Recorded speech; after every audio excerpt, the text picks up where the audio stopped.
Greetings, YouTubians, and welcome back to Wayne Sharp World, where today we are going to do something really stupid.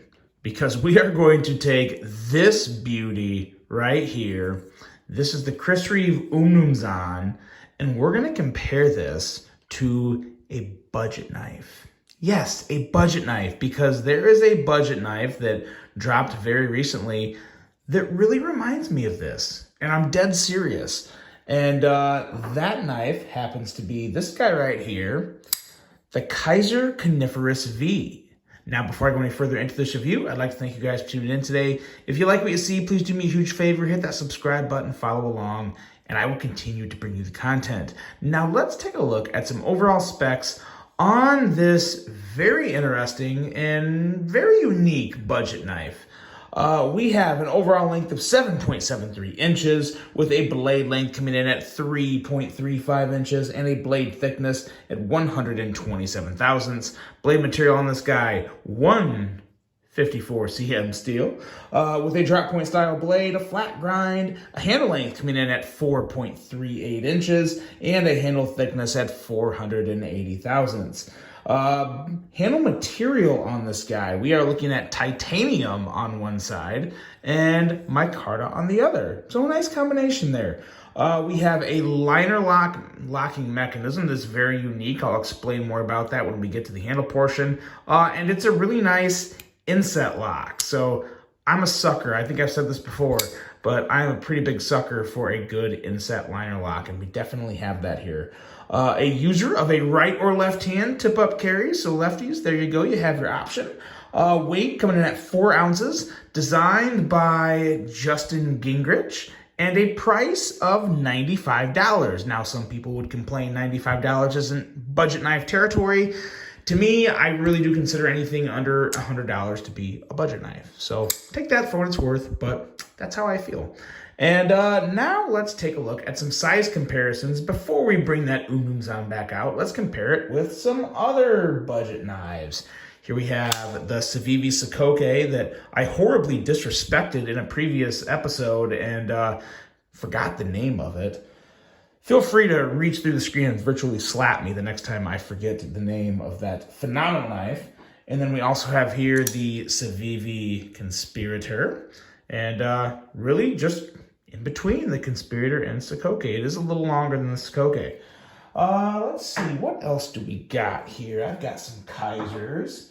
Here is a Kaiser T1, as well as, let's do this guy. The Kaiser Cobalt 2 with an aluminum handle, which I am an absolute fan of. I really like the Cobalt 2.0 with micarta, but the aluminum handle is, that was perfect for this model. Really, really like that. And as you can see, somewhat in between both of those as well. And now we're gonna bring back in that Umnumzaan, and we need to take a very close look here at these two, because when I first unboxed this Coniferous V, I was like, man, it looks so familiar something looks so familiar about this. I'm not sure. I can't just put my finger on it. And then I looked at the top of the knife and I saw this. I saw this, the top of this blade, and I was like, it's the freaking Umnumzaan.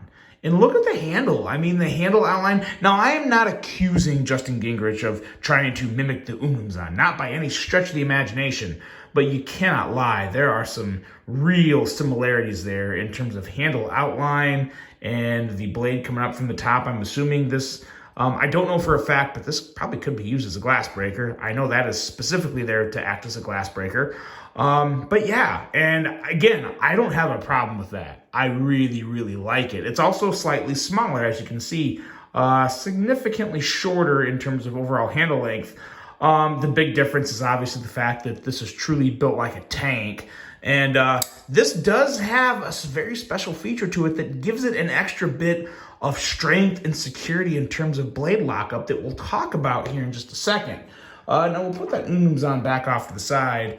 And let's talk about this blade. It's really the one part of the knife, though, that to me is, it's just kind of a bland blade shape for the knife. It doesn't look bad. I actually really like how the lines are pretty fluent in it. So it it's a smooth design. I just, after I saw this, I'm like, man, I kind of wish it had a little more of that Umnumzaan sass in the blade as well. But at the same time, like I said, I don't hate it. It's just a little bland for me. It is a pretty slicey blade, though. We got an edge coming in at 17 thousandths, so that's definitely going to do the job for you. And it has that nice stonewash finish as well. So really good looking blade in terms of finish and sliciness and just the overall true functionality of what a blade should be. And then you got these thumb studs and flipper tab. Now the thumb studs I'm a fan of. You can easily use them as they should be used. The flipper tab is very mediocre at best, in my opinion. It works, but Kaiser missed again on this. And I'm going to bring in a great example, because what you see here is a flipper tab it's angled down a little, and the jimping sucks. I'm sorry, it just sucks. There's two little notches, it doesn't do any good. Too much of a chance to do this. I don't want to do that. Here's a really good example. This is the Vosti Nightshade. You have another flipper tab that angles down, but look at that jimping. That is what you want. That is what this flipper tab needs. And that would truly, and I mean truly, improve the flipping action on this knife, because it would just make for a more effortless flip. There has been a couple times where I went to go flip it and I kind of got the little, I'm sliding off. When you have the nice grip and texture of this, you're never gonna miss that flip. Like, it's literally impossible to miss that flip. So very, very nice. Kaiser, take note. This jimping, please do more of that on your flippers, especially ones that have that slight angle down. That's really important. And when there's only two up there, your main contact point is the round part here with really no jimping. So you really have to make a little more of a conscious flip, which is still fine. I mean, it does still obviously fly out there just fine. We'll talk more about the action when we get to it. But yeah, got an issue with that flipper tab. Now the handle. This handle is very interesting. Very nice micarta, as always, from Kaiser. That's what you would expect. In this titanium side, again, this is another little bit of that little Umnumzaan touch, some titanium. It's a very interesting combination at a $95 price point. That's obviously, here's what is bumping the price up, in my opinion. And I'm not sure how I feel about it yet. I don't know. But again, price is very subjective. Some people will like it, some people won't. What I do really like is this inset liner lock, like I said, but what is very different, and you can see it right here. Look, just above my fingernail there, my thumbnail, you see that point? That is actually a V shape inside the handle there. And that V shape is coming from the bottom of the blade, and that inset liner lock has a V milled into it. So what that does is not only do you get the solid lockup on the liner lock right there, you get a very extra solid lockup on the inside there from the V locking in with the V of the blade, the V of the liner lock and the V of the blade. That does give it that extra little bit of Umnumzaan oomph to it, and I really, really like that. It even strengthened my theory of this is the budget Umnumzaan, if there is ever such a crazy thing. Now there is one thing.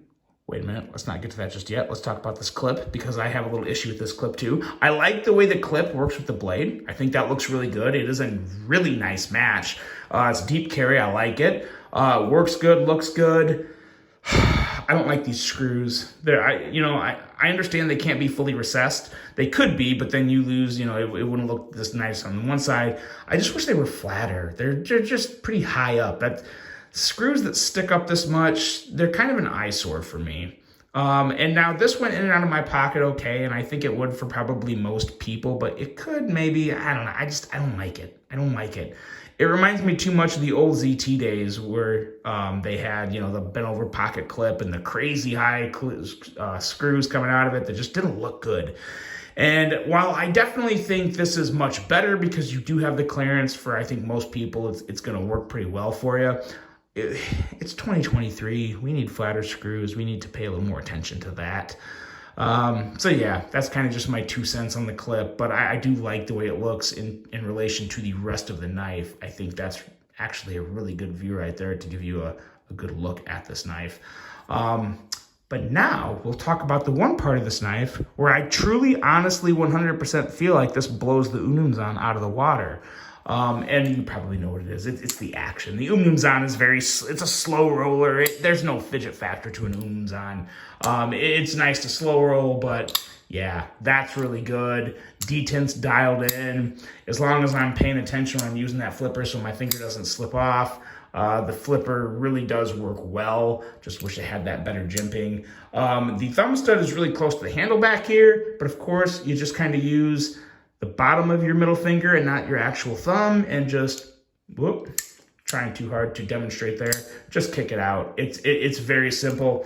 Not the easiest reverse flick in the world, but in my opinion, very simple. If you reverse flick knives a lot, you're not gonna have any issue with it. Action is very, very nice on this, as it should be. You're talking a little higher in that budgety realm. You got titanium, you got everything else. It's gotta have that good action, and it definitely does.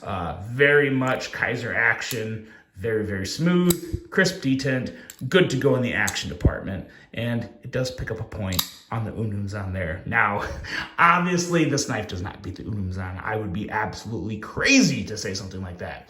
But in terms of what this knife is, I think what it is it's a very nice knife. I can't say I love it, but I do like it. It's one that kind of more in the middle for me, but it is still a very solid knife, and it's a very unique offering from Kaiser. I do think some people are going to like this. I think some people are either going to really like it, and other people are just going to be like, meh, nothing special, but, solid knife. So I definitely think it's worth looking at, especially if you want a really solid little budget knife. I mean, let me know what you guys think of this. This is very different. What do you think of the whole cutout up here for the extra blade security and strength, the inset liner, the titanium?